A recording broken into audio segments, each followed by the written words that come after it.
All right, everyone. Sorry, we are back. Technical difficulties on my side. I've been having issues with the internet due to the heat wave that is going on here in Northern California. We've been in the triple digits here. So hopefully we'll be able to finish our podcast today. Jess, I apologize for that. Jess is a trooper. No She's worries. hanging in there for me. No worries. She's hanging in there, man. So we'll play it out. We'll wait for Peter to pop back in. But I'm excited this season. I can't wait for training camp. I can't wait for preseason. Definitely cannot wait for the season. I'm fired up. I want to get that sting of that Super Bowl loss out of my mouth. I'm so tired of this long off season. Now that we're getting closer, we're going to be pretty much quiet for 40 days. But once we start, moving towards July 24th and in training camp, how are you feeling, Jess? What are your guts? How do you feel today on this roster that you've different from what you thought last year going in? I think this is another special team. Um, I think just them extending Christian McCaffrey just kind of tells you all you need to know about what they want to do, what they think is going to happen. I just feel that, yeah, we have 40 days now. It's going to be this is definitely the off season until training camp, but hopefully we get some BA news. But I think it's still again we're a special team this year. Yeah, I agree. It's funny 'cause a lot of us are worried about the whole BA situation. Will he get? Will he be here? Will he not be here? If you look at the pattern of the 49ers and the structure that what they develop here in San Francisco under Kyle and John, is that if they draft you or if they covet you, they love the way if you are a positive part to this team on and off the field, they're going to do everything necessary to keep you happy. They did it with Fred Warner. They did it with George Kittle. They did it with Debo. They did it with Nick Bosa, getting paid the highest money they paid out in 49er history. And look at Christian McCaffrey. He was going in this year with no guarantees. No guarantees. They Niners know what he means to this team. They know how much sacrifice he puts in, what he puts his body through, and they rewarded him with a signing bonus, and they rewarded him with 2 extra years. So now we have him to 2027. He's happy. The Niners find a way to make our players happy if you are beneficial to the team. This is why it's hard for me to believe that they're not going to get the deal done with Ayuk. The Niners are showing that they don't get nothing done until July, early July, middle of July. And hopefully they'll have it done by training camp. I mean, we got 40 days to do it in. And I look forward to seeing Brandon Ayuk for a Niner for a very long time. I think we have a mission. I think we have a goal, and it's to get back to the Super Bowl and finally win it, right? Yeah, it is. I mean, that's all 32 teams. That's their goal to get to the Super Bowl and win it.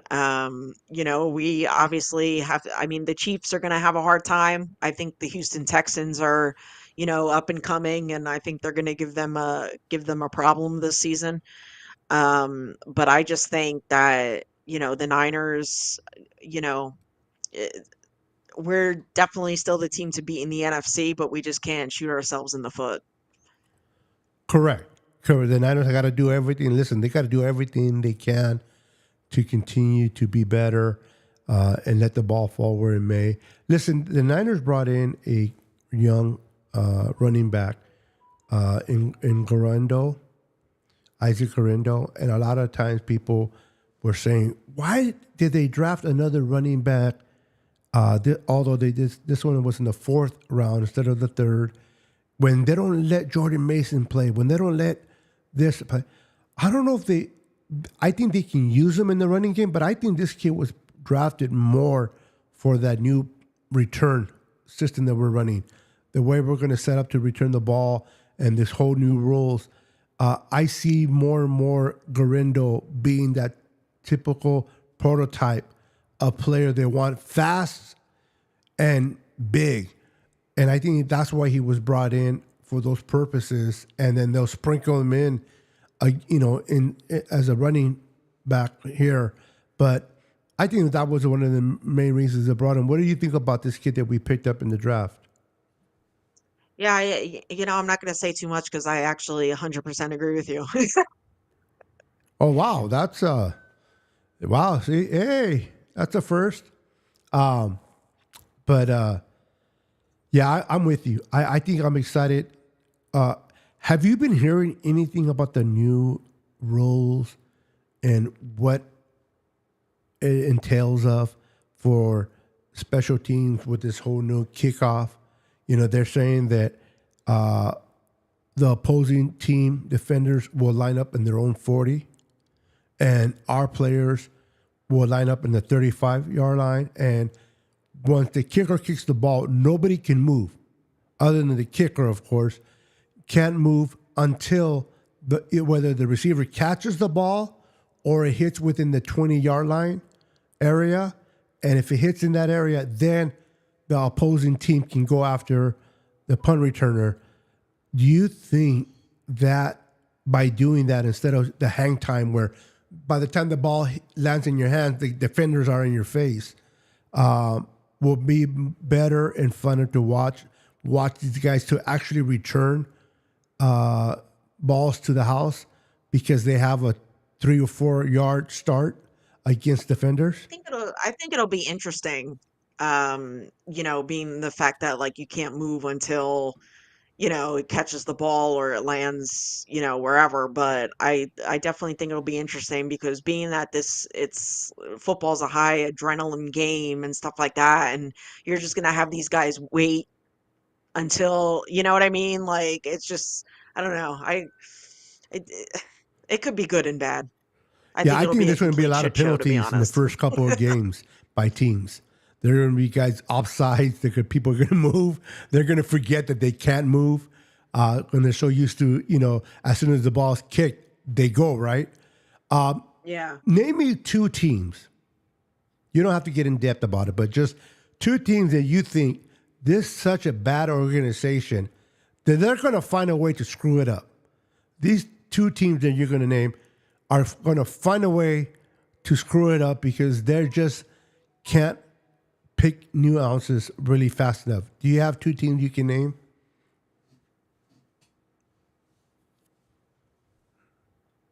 I think one of them is Seattle because I just think Seattle's a dirty team. Really? Okay. Yeah. Um, Okay. and the other team, I could see Kansas City doing something like that. Kansas City. Yeah. Well, Andy Reid, I mean, I love that guy. I hate him beating us, but I I don't have know, so much. but in all honesty though, like if we're gonna talk about Andy Reid, okay, I don't think he has much control of his locker room, to be Really? completely honest, because you know what? Travis Kelsey, the way he acted in the Super Bowl, Yeah, if you have control, he's a that type of stuff doesn't happen, no, in and my opinion. he's a punk because you know when things are not going, he truly shows his colors, right? When you're facing adversity and you're going through the moment, you see him barking right in the face of Andy Reid, so disrespectful to on national TV, any Super Bowl to be in his face, and then when they're heading to winning the game, he's trying to high five him, and he's all into the, you know, that is a good point that you brought up because it's so sad to see a player, especially the type of player that Kelsey is, the veteran that he is. And I understand we all lose it. We all have our little tantrum, but you're a professional. You're getting paid to be a professional. It sucks. Maybe things don't go your way, but you don't do that. And you're right. Now, two teams for me. One of them is going to be the Raiders. I think the Raiders are going to find a way to screw up that new rule. Just I don't like their coaching staff, and another one is going to be the Colts. I think the Colts are going to be a team that they screw up. That let's see what happens. I mean, this is a new thing that has come into the NFL. The CFL uses it, and they adapted it from them.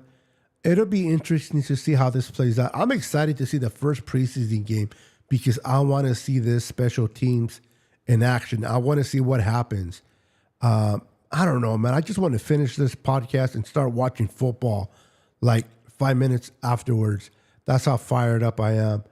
I'm excited to see what happens. I think the Niners have a very good chance of making it back to the Super Bowl. I think they brought their core players. They added other players to the team.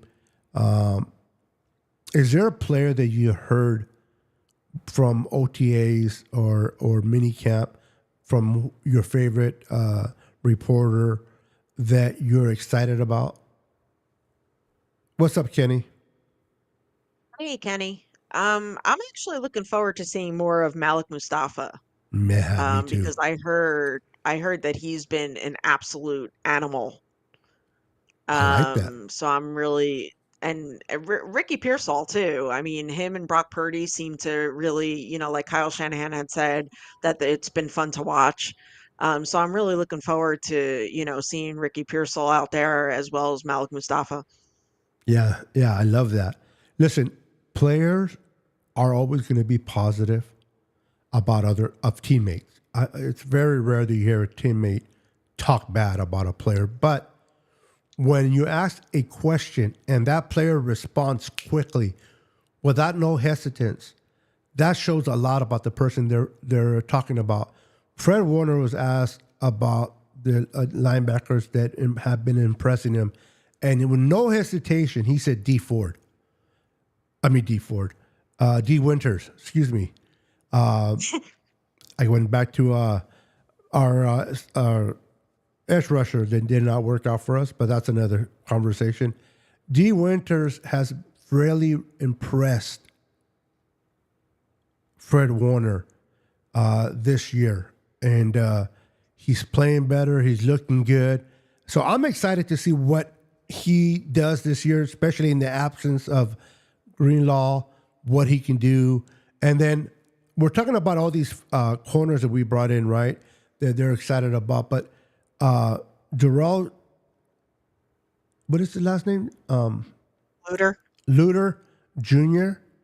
Wow, I've been hearing some great positive things about this kid.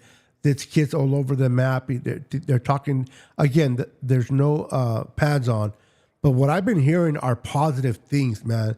I think this year, well, I think in the whole since Kyle's been here, I don't think they ever had as much depth at the cornerback position that they have this year. No, I don't think so. And it's exciting to see that they've kind of bolstered, the secondary. And Talanoa Hufanga expects to be back for week one. So that's pretty cool. Um, so yeah. Kenny. Kenny says you are on fire, and I'm the garbage can. I'm kidding. True, Jimmy, that was BS. Okay, I love when these interact with one another. That's a bad look for Taylor Swift.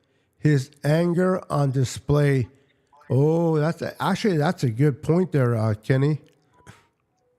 She better not piss him off. We don't need another P Daddy situation going on over there in the land of the Kelseys. We'll see. We'll see. Hopefully he's nowhere near that. But that's the Kansas City Chiefs. I'm excited about our Niners. I'm excited about the players that are coming back, second-year players. I'm excited about this draft, how they turn out. I'm excited about the undrafted free agent. Is there an undrafted free agent that maybe you didn't hear about? Maybe they will be good and maybe they won't. But is there a certain player that you want? Obviously, we want to see them all succeed. But is there one in particular that you want this guy to make it? I'm going to go with the running back, Cody Schrader. Okay, come on. I, I think that he's really, from what I've read and what I've heard, he's shown like flashes and, could he potentially, jump Elijah Mitchell and be RB2? Um, we'll see. I mean, we were discussing this on, the East Coast Red and Gold podcast last night. The tight end room. I mean, George Kittle pretty much is the tight end room, but yeah, we do have Logan Thomas and Braden Willis and Mason Pline, and Eric Sauber, and the running back room is kind of the same. Um, you had, oh my God, that just really distracted me.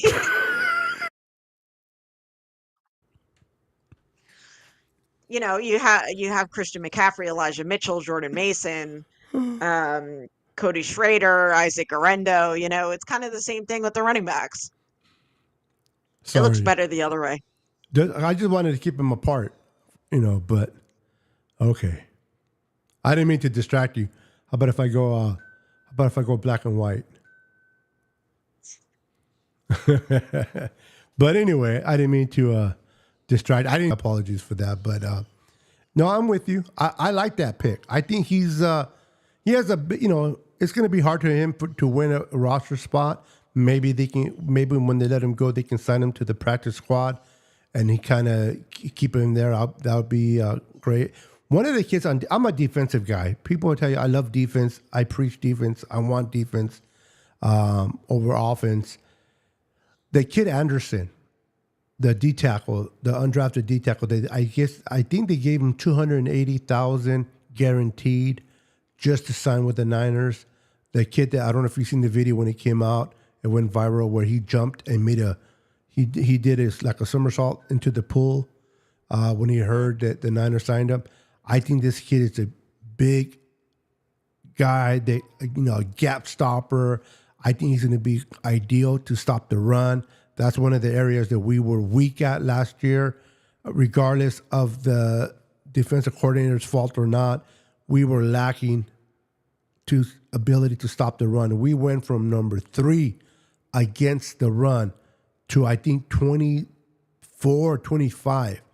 That is ridiculous, man. To go from number 3 all the way to the 20s against the run, that's something that needed to get fixed, and they brought in some beef there. Jordan Elliott is a good one to stop the run. Malik Collins, another one that can stop the run. So I'm looking forward. And then once we get our boy, one of my favorite safeties, Talanoa Hufanga, and he came on and said that he might be ready to go week 1. We'll see how it works out with him. But, he's a great guy that helps up against the run. So that's the kid, Anderson, that I'm looking forward to seeing to be successful. Man, the competition, Jess. What's up, Under the Helmet Pod? Welcome to the channel. The whole training camp, what's the word I'm looking for? Where they kind of go against each other. Certain word. Competition. I'm sorry?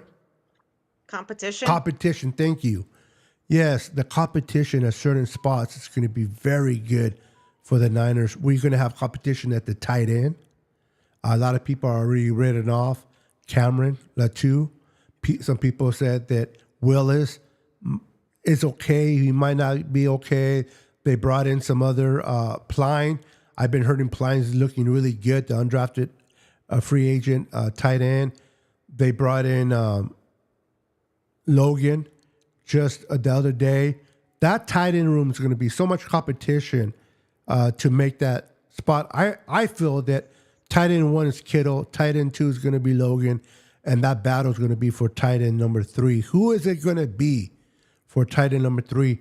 I don't know if they keep. I think last year they kept 4 tight ends, so it might be 3 and 2 that they're looking at. But what position are you more interested to see the competition at for you personally, Jess? The tight ends. tight end position. I mean, I actually think that Braden Willis could possibly be tight end number two behind George Kittle. That's how well I hear he's been doing. But we're not at training camp yet. And then you have the cornerback room, you have the safety room. Um, I'm just excited to see it all. Me too. I'm gonna assume and take a stab at this. I see Kenny saying hello to Carcast, but I don't see Carcast in here. So I'm assuming, correct me if I'm wrong, that the Under the Helmet pod is Carcast. Believe that is CarCast, yeah. Okay, good to know. Carcast, welcome. And not on that note, he brings up a comment saying, "How excited are you guys for Jair Brown, second year leap, Mister Tig?" I'll let you answer that first, Jess. Well, actually, I'm very excited because he had when he came in for Talanoa Hufanga last year, he actually did really well. He had that interception in the Super Bowl. Yep. It didn't look like he was playing like a rookie at all. So I think, just going into his second year, I think the sky's the limit for him. Um, much like Brock Purdy's not rehabbing an injury this year. This is his first full off season, just kind of with the playbook, with the guys, and so I think, I thought last year was a special season, but I think this year is going to be, even more special. Yeah, I'm with you. Jair Brown definitely has improved for the time that he got the opportunity. He took advantage of his opportunities. Hufanga, Tig, and Mustafa. Wow. I'm wondering who is going to play. Is it free safety that covers the field? I don't remember if it's free safety or strong safety, but who is going to be that particular safety that's going to be addressed to cover the field. I'm interested to see if it's Hufanga, depending on his injury.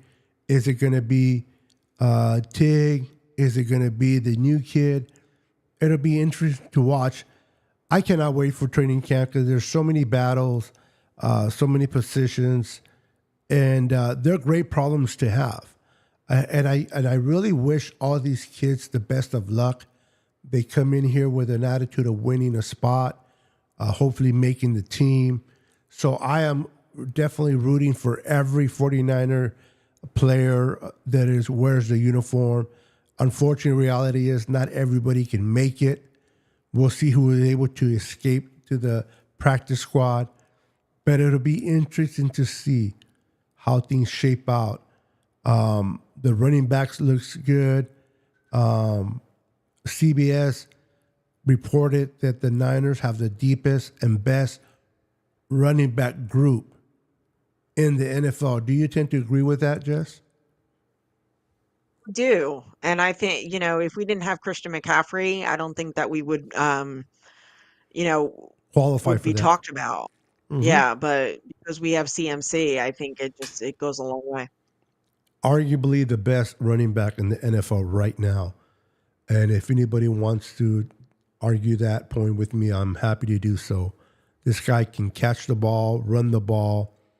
A lot of times I hear Niner fans say, they got to take him out. Take him out and put Jordan Mason. And, from a standpoint of him maybe getting hurt, I can understand why they would need to do that. But defenses are unaware of what's going to happen when you have Christian McCaffrey on the field.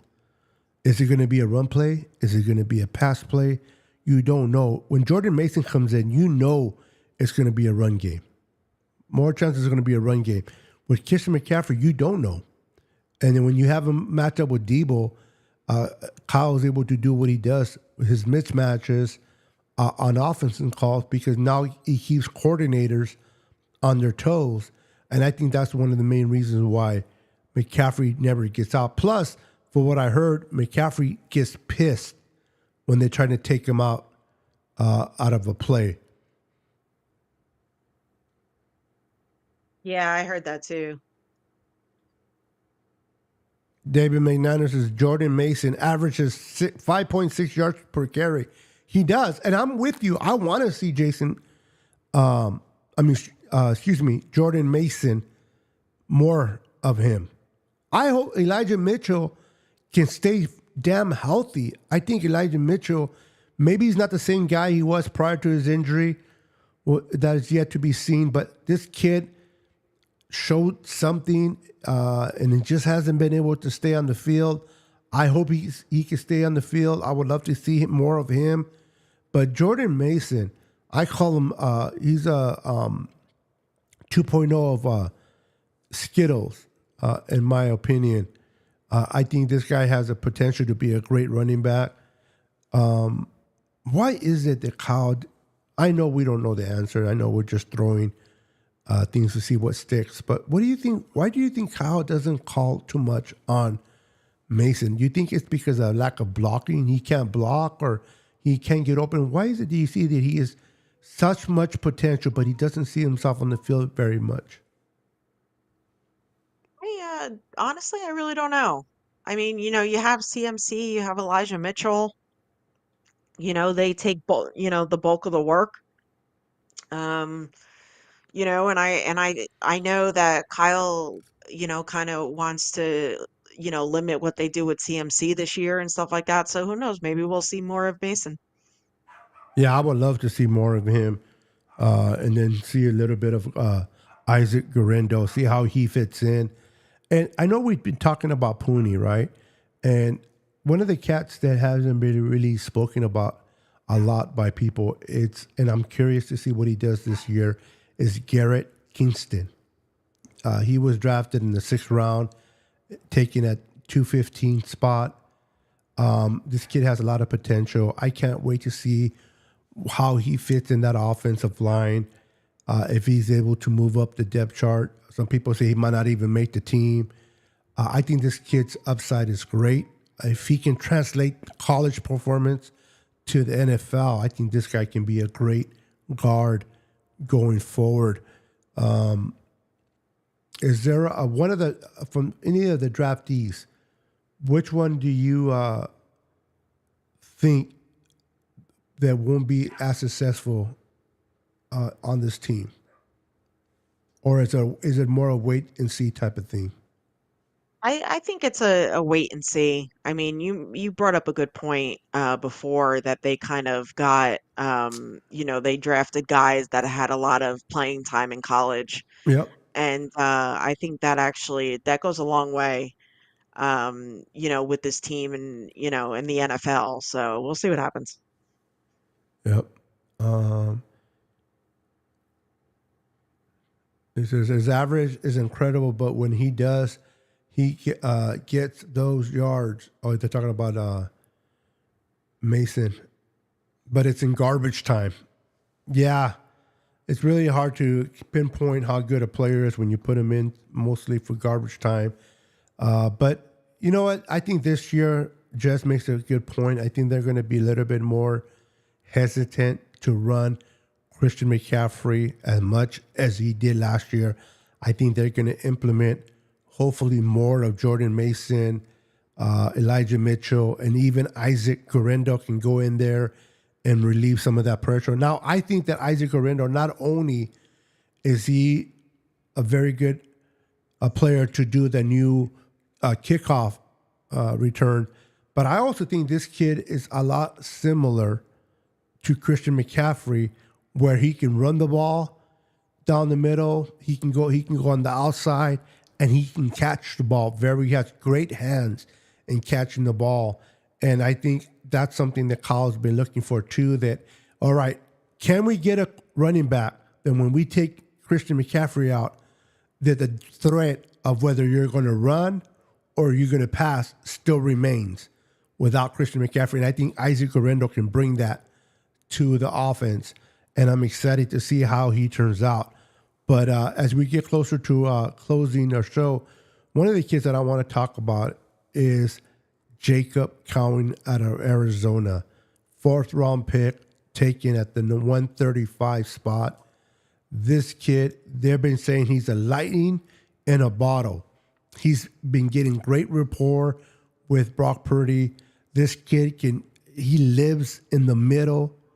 Where does Brock Purdy love to throw? In the middle. He lives there. He's only 5'8", but the guy plays like he's 6'8". He's a Chihuahua with a pit bull mentality, and one of the receivers that he reminds me of a lot. I'm not saying he's going to be him, but what he reminds is Steve Smith, who played for Carolina. That guy was 5'9", but he played bigger than he was. I'm looking forward to Jacob Cowing. I don't know how much playing time he'll get this year because we drafted Ricky, and Ricky, we got him in the first round. So, of course, we're going to see him in the regular season. But if they're able to put in Jacob Cowing in there because he does so well in practice, I cannot wait to see this kid in action. I want to get your thoughts, or if you put any thoughts on this kid, Jacob, and what do you think his possibilities could be in this offense? Well, I think I think the sky's the limit for him. I mean, he's I heard that he's been doing really well. He's from Arizona, so is Brock Purdy, so is Ricky Pearsall. So I mean, the fact that I'm sure they've all been working together. I know Brock has with Ricky Pearsall, but I think Jacob Cowing, I'm excited to see. I hope we actually get to see him. Yeah, me too. What's up, David Corona? Welcome. Hey, David. Yeah, I'm looking forward to. Hopefully, he'll get his opportunity.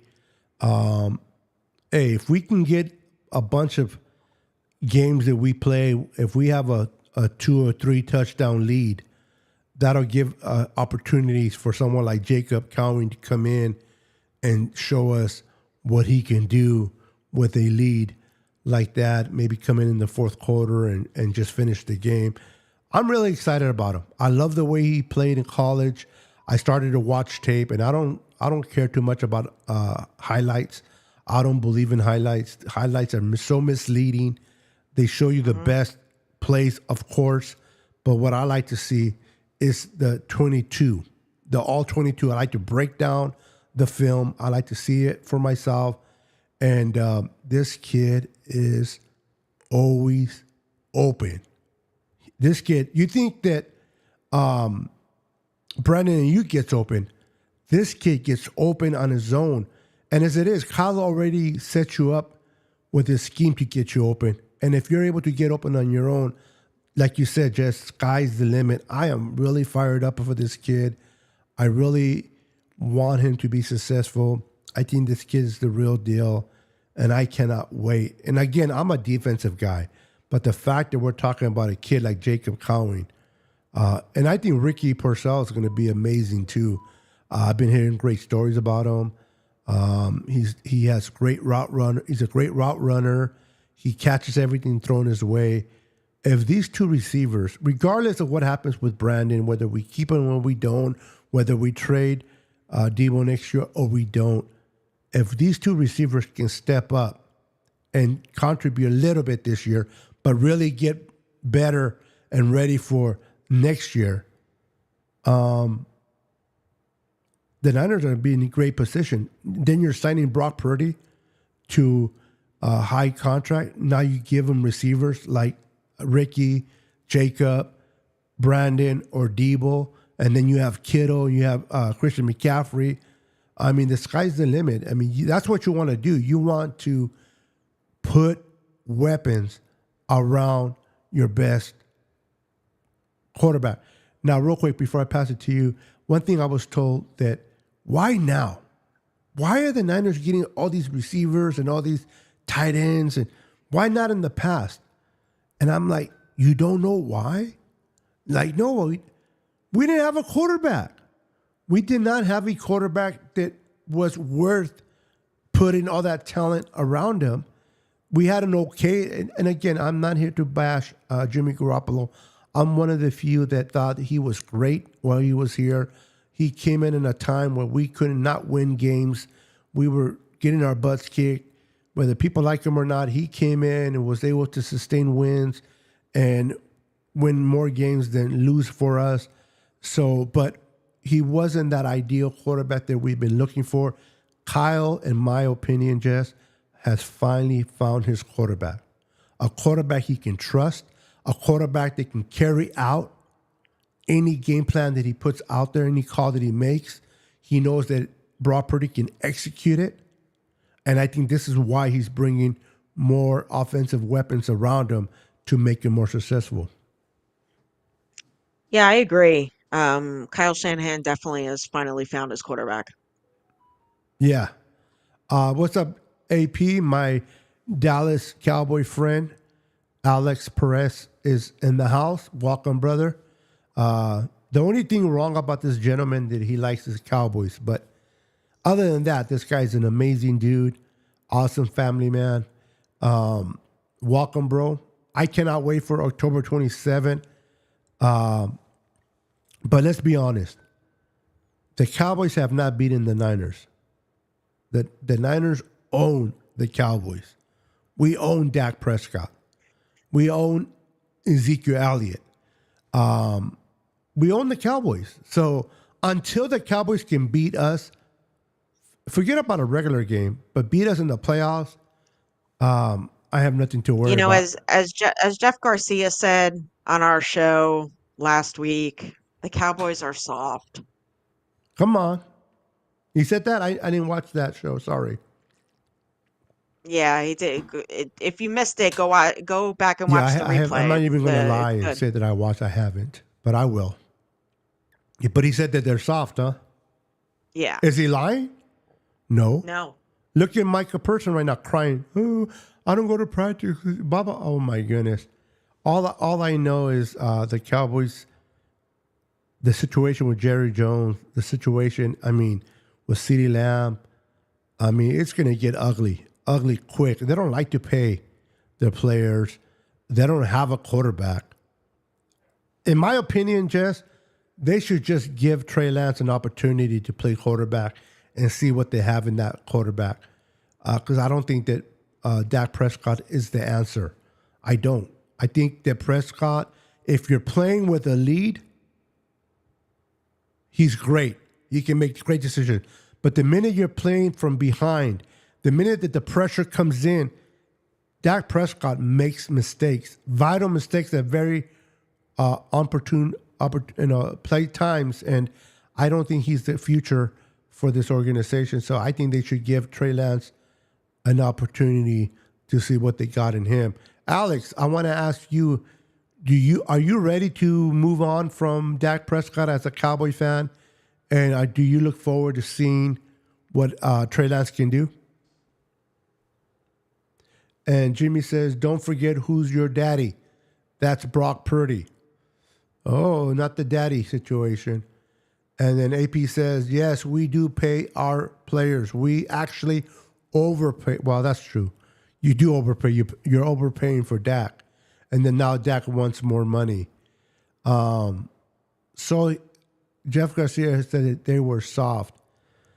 As we come to a close, and for those that came in late, we started at 5, but I have technical difficulties. We had a shutdown, and then we had to restart it. But I want to be mindful for Jess's time. She's like the president. She's very important. Her time is very important. And I don't want to keep her from her margarita or her Jack Daniels or whatever cocktail she's going to have after this on her beautiful deck. Although it's raining, so maybe not on your deck. It's not raining anymore. It's done now. It's, oh, wow. Just like the Cowboys in the playoffs. It just starts and it ends quick, huh? Yep. Can't believe they lost to Green Bay. Good thing that we didn't, because we would have been. Can't believe we both lost. Green Bay should have won that game, but that's neither here or there. Sean's in the house. What's up? Sean's Garage. Welcome. What did you say? One of my good friends is a Cowboy fan. He hates Dak. That is true. AP says, Beto, I want to be on the show during that week. Hey, you're welcome, brother. If you can handle the heat, brother, You're welcome. We can. Matter of fact, I don't. I think I still have your phone number. I'll text you. And but just confirm. I'm assuming you're Alex Perez, AP, the Cowboy fan. But you know what? I don't want to text Alex, and it's not even you on here. So let me know if that's actually you, and then I'll text you. We'll set it up, and we'll talk Cowboys and Niners before the game, and then we can have another show after the game, or so will. So, Jess, anything you got going on your channel this week or the following week on Wednesdays when you Well, go live at 5? we had the great Kenny Culp on last night, so if you missed that show, go back and check out the replay. It was fun. But we got some cool things that I'm working on. Sorry. So check us out, East Coast Red and Gold Podcast. We're on every Wednesday, 5 p.m. Pacific, 8 p.m. Eastern on YouTube, and go over there and give us a subscribe. Awesome. Free. I didn't mean to laugh, but I was talking about handling the heat, and he says, I live in the kitchen, brother. Okay, it is Alex. And I'm assuming you still have the same number, right?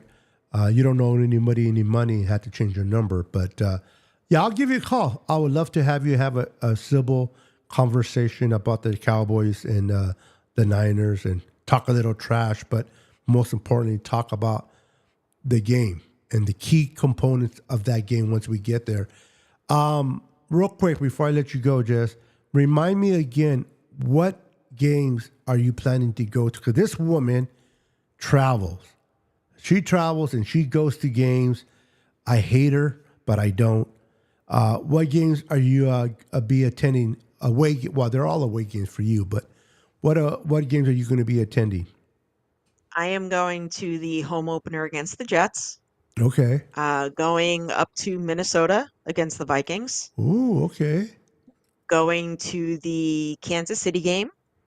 Oh, Arrowhead. Ooh, okay. No, it's in California. Oh! It's It at plays. Levi Oh, we play Stadium. in our house. Oh, okay. Yeah. Going to Tampa Bay Ooh, Tampa. and Okay. quite possibly going to Buffalo, but we'll see. Buffalo's so far from where you're at, though. That's No, probably it's going to be not. your longest trip, right? No, Buffalo's closer I'm being than all the others. sarcastic. Oh. Oh my goodness, must be really Oh late. God. It must be really late for It is. I'm Jess. tired. She did not even see. She's like, no, what are you talking about, moron? It's right around the corner. Anyway, wow. Okay, real quick. Any of those places that you mentioned, other than Levi's, of course, have you been there before? Or first time? I've never been down to Tampa Bay. I've never been up to Minnesota, and I've never been to Buffalo. Interesting. That's awesome. I mean, the fact that even if you return back to a city, that's great within itself. But I heard that the Viking Stadium is a beautiful stadium. Yeah, I heard that too. It's a beautiful stadium, and that's cool. Buffalo, I don't know. Buffalo, I don't think it'll be snowing. I know it's going to be hella cold. I don't think it'll be snowing in early December. I could be wrong. What do I know? But that's amazing, Jess. Is now you going to be? I mean, besides your family, I know your mom loves to go with you, but any of your co-hosts, would any of them be joining you in any of those games? Yeah, I believe we're working out some things. But yeah, definitely gonna see them for sure. That's awesome. That's awesome. All right, guys, we hit that hour mark, a little bit more than an hour. Thank you, Jess, for putting up with the technical difficulties. We go live every Thursday at 5 p.m. Sometimes we are not able to make the show for reasons, personal reasons, and we try to make it as much as we can. But we go live normally every Thursday at 5 p.m. Jess has her show, East Coast Red and Gold, every Wednesday at 5 p.m. Make sure to check out her channel. If you haven't subscribed already, please subscribe to her channel. Help her grow her channel. They have great guests. Even when they don't have guests, the panel of the four of them are so amazing. Now, I hate saying names. I'm not good with names. So I'm going to give it a shot, but I'm going to mess it up. my girl Beck, Ty, and Maddie. Yep. Okay, good. What did you talk to? You don't have to. We don't have to open a discussion right now. But did you talk to Beck about my remark? I thought it was so funny the way she was. It was behind her. Oh, it definitely it was funny. It definitely was funny. Yeah, I didn't mean to, accuse anything, but I thought it was. I don't know. Should I No, say it? Should I not say it it? I don't know. definitely They're was going to funny. take it, I thought it was funny. So I'm glad you guys saw the humor in it. Great.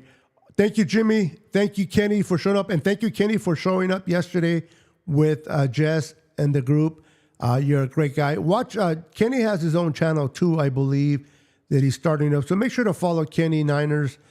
He's doing his own thing. Also, make sure to follow my boy David McNiner channel. We're trying to help him.